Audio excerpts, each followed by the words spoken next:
अभिनय कविता या यूट्यूब चॅनलवरती मी आपणा सर्वांचं स्वागत करते। रसिक हो, आजची जी कविता आहे त्या कवितेचं शीर्षक आहे तिरंगा ध्वज।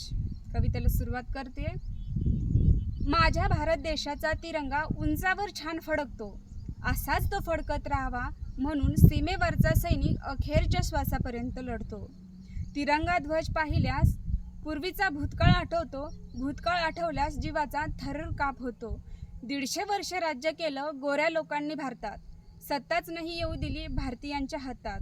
स्वातंत्र्याची भाषा तेव्हा नाही कळाली, हीच सुवर्ण संधी गोऱ्या लोकांना मिळाली। परंतु स्वातंत्र्याची भाषा कळायला लागली जेव्हा, पेटवून उठले क्रांतीवीर तेव्हा। स्वातंत्र्याची पहाट अशी तशी नाही उगली, सुभाषचंद्र बोस, भगतसिंग, राजगुरू, सुखदेव यांसारख्या वीरांनी आपल्या प्राणाची आहुती दिली। क्रांतीवीरांनी फुलवलेल्या स्वातंत्र्याच्या मळ्यात तिरंगा ध्वज हे सन्मानाचं फूल आहे। माझा तिरंगा माझी जान आहे, जिथं तिरंगा तिथं भारतीयांची शान आहे। अरे क्रांतीवीरानंतर सैनिक लढतो आहे म्हणून राजकारण करणाऱ्यांना मोकळं रान आहे। त्याग, शांतता, गती, प्रगती आणि समृद्धतेचं तिरंगा ध्वज हे प्रतीक आहे। प्रत्येकानं हे तिरंग्याचं गुण समजून घेणं गरजेचं आहे। खरा स्वातंत्र्यवीर नाही होणार केव्हा लाचार, नाही करणार तो केव्हा भ्रष्टाचार, कारण भ्रष्टाचार न करणाऱ्यालाच आहे तिरंगी ध्वजाला स्पर्श करण्याचा अधिकार।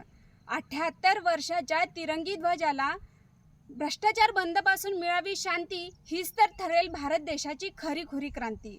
78 वर्षाचं स्वातंत्र्याचं वटवृक्ष मोठं झालं, परंतु काहींना स्वातंत्र्य कुठलं मिळालं हेच नाही कळालं। ज्यांना मिळाले स्वातंत्र्य ते आनंदाने स्वातंत्र्य दिनाचे फळ चाखतात, परंतु ज्यांना मिळालं नाही ते आणखीही गोऱ्या लोकांना दोष देतात।